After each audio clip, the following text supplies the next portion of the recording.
Welcome everybody to another episode of Policy Talk. Today we have General V.K. Singh, retired Minister of State for Road and Surface Transport. He's going to talk to us about how this sector is being faring during the COVID-19 situation, and also what are the plans for revival and rejuvenation of this sector, which has a impact on the whole economy. Welcome to Policy Talk. Thank you. Thank you very much, Yatish. We are in difficult times. The situation with the COVID-19 situation, with the way things have struck the world, is totally different. Yes, Firstly, what has happened is that uh, as the spread of infection took place, very rightly, our Honorable Prime Minister decided that we must do a lockdown. correct. People should stay indoors so that they don't spread the infection that much. And if you recall, the initial spread was through people who came from abroad. Yes. It didn't grow up in India. And this then kept spreading. And today, we are at a stage where we have crossed almost 160,000. Yes. The only good thing is that our recovery rate is pretty good. Yes. Almost 51, So 42. I wanted to actually ask you specifically, as you know that one of the impact of the lockdown and the closure of the economy was that the migrant labor went back to their source states.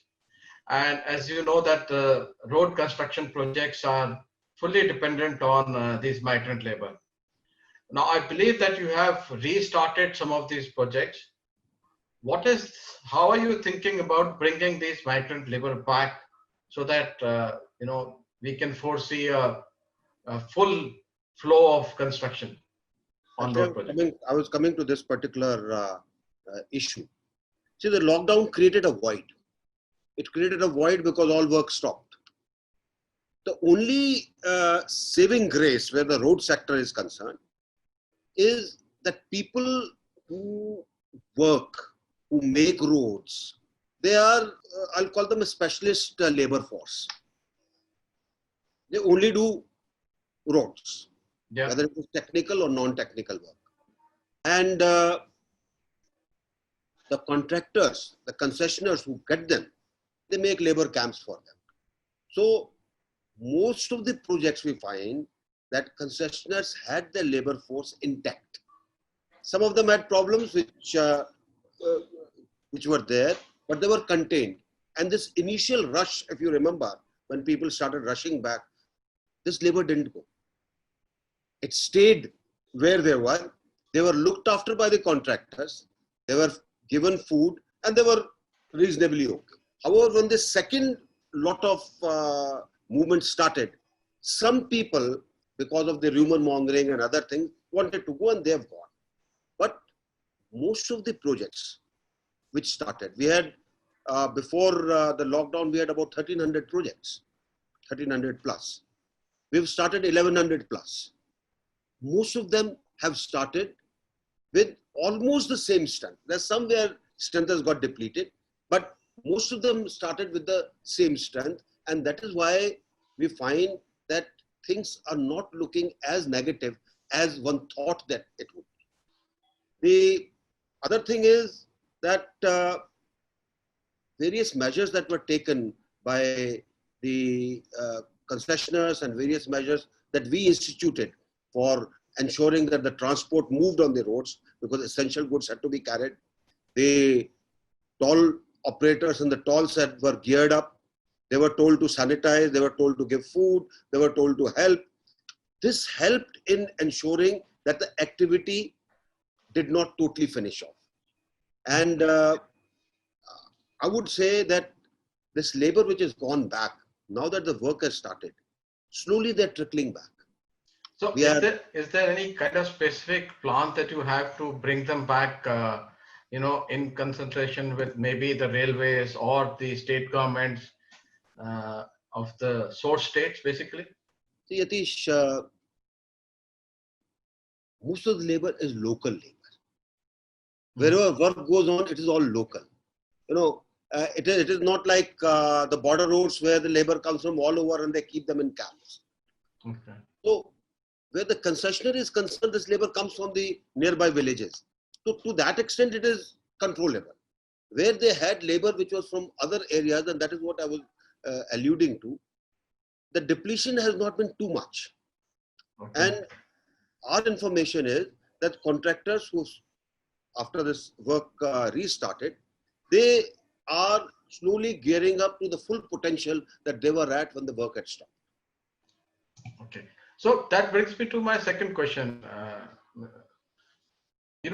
While the work had stopped for some time, there was also a liquidity constraint which took place for the contractors themselves, for the concessionaires, and some of them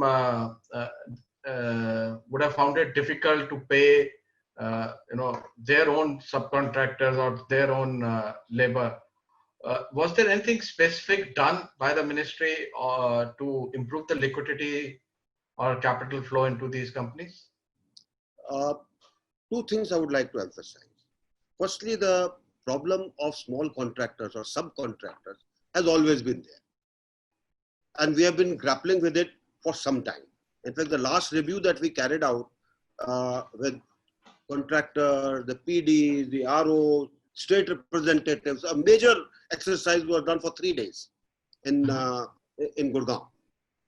And what came to light was that contractors were faulting on two counts. One, they would not pay the subcontractor. Second, they would divert this amount that they were getting into their other projects. And that is why at times both the projects became unviable. Now, what we have done is, we have carried out a review and passed suitable orders to all agencies, whether it is NHI, whether it is NHI DCL, or the MORTH road wing, which uses the PWD, to ensure that they look at the stakeholders and ensure that the money to the subcontractor is paid. Whatever work he has done, it must be paid. And various measures have been taken to ensure that the contractor who's got the major project is not diverting the money that comes to him into other things rather than paying. So this will increase the liquidity and this will make things better. And these small contractors are really small. Somebody's invested 5 crores, 10 crores. If you don't pay him, he'll finish off. So we are ensuring that this area is looked at seriously, and large number of decisions have been taken at all levels. Gadkari ji is very knowledgeable on this subject, and he ensured that where issues are concerned with, let's say, time taken in asking for extension of time, time taken in change of scope, a lot of time used to be taken. All that has been digitized. Today, it is time specific. It is time specific. So this also increases the liquidity because now there's no delay. And we have said that whatever work you do, we'll pay you. The rest we will settle it out. But for the work done, payment will not be delayed. So one of the things on the governance side, which Gadkari ji had also talked about, and I wanted to go in further details with you, is the fact that large road projects have been broken into smaller pieces, and instead of one concessionaire getting the whole project, especially for the Green Expressway, of which I know a little bit about, patches of 3 kilometers were broken down and given so that multiple contractors get direct order from the government. Can you explain to us how this governance reform has been done and what was the thinking behind it? See, this reform had two things on which it was predicated. One, we found that there were large contractors when the project was large, because we required, a larger capital. You had to assess him accordingly, etc., etc. And you also saw as to how many large projects he had done. Yeah. So this resulted in a lot of projects going to same contractor all over the country. And that is where this issue of diversion of funds started. So we found that we had to break this. And that is why the answer we found was that make the project smaller, there'll be more competitors, bidding will be more competitive, there'll be more people who will come into the market, and money will go to many more people. The work will get done because project is small, it can be supervised properly, and this contractor who's taken this project will have a lot at stakes because he's now looking at growing up into this business. So this was the idea where we wanted to break into smaller pieces so that they are manageable. There, the more number of people can come into the market, and we ensure that the project completion is at multiple points. So has this, of course, the complexity of handling multiple contractors therefore becomes that much more difficult for the government. How did digitization, which you referred to earlier, helped in managing these multiple contractors? See, after the new chairman NHAI took over, Sandhu, and we carried out a review of why things are getting delayed. You know, a contractor said, "Sir, I wanted a change of scope. It has been waiting for 6 months." And it had various segments. You know, there is an authority engineer who checks it. There's a PD, there's a RO, you know, long chain. And by the time it comes, it is too delayed. So 2, 3 things were done. One, the parts at the PD and RO level were increased. And they were told, you have got this much of power, use it. For whether it is change of scope or giving additional time. Depending on how the situation is. I mean, he is the best assessor on ground, along with the authority engineer. And let this now come onto the digital system where the contractor puts in his bid on the site. There are segments for each one up the chain to see it, and it is visible to the chairman NHAI. He can see what is happening. So wherever he finds there is excessive delay, he can pull up that particular person. And this has started, and I'm quite sure we will see very, very positive results by end of the year. On this particular aspect and this transparency that you have brought into governance, I had another question. There are still the tendering process still has multiple parts. One is the e-tendering part, and the second is the e-tendering with the World Bank. And then there is an offline tendering also, which continues to happen. What is the current mix, and how do you intend to make that process smoother and better for the enterprises? Yatish, to the best of my knowledge, there are no offline tendering. We don't. If you find a case like this, please come back to me so that I can put the corrective danda in place. We have done away with it. Everything has been specified digitally. You meet those requirements, contract is yours. Matter ends. There's no subjectivity left. Including financial and technical requirements. Absolutely, everything. Everything is onto it now. Because, see, if you want to bring transparency into system, you want to ensure that there is no corruption, you have to adopt this now. And let me repeat Gadkariji's words. We will not have any corruption in the system. Our sole aim is make better roads at a faster pace and give the best to the country. But no corruption at all. As per rules, yes, if there is a problem in a rule which is impeding, then we'll look at it. But till then, nothing to be done. So you started off by saying that out of the total projects, approximately 1,300 odd projects are ones that have already started. Can you give us a little indication of what is the impact of all the projects starting, on both the steel, cement sector and also on the economy at large? You are well aware that road sector is the greatest, I can say, initiator where economy is concerned. A lot of things happen, whether it is cement, whether it is sand, whether it is quarrying, whether it is, it touches many sectors which contribute towards economy. As the work grows, these projects have started. Where the cement is concerned, the steel is concerned, all other issues that are required for it, all these will pick up now.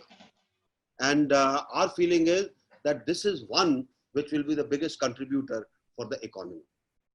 There's, in this system, you do face problems. As I would look at it, cement cartelization takes place. So when you are looking at the production cost and at what cost we get, because of cartelization, we still get it costly. And I think there is a need to reform the system. I mean, my personal view, I think where national projects are concerned, the roads are concerned, the expressways are concerned, we should have a fixation of price where cement is concerned.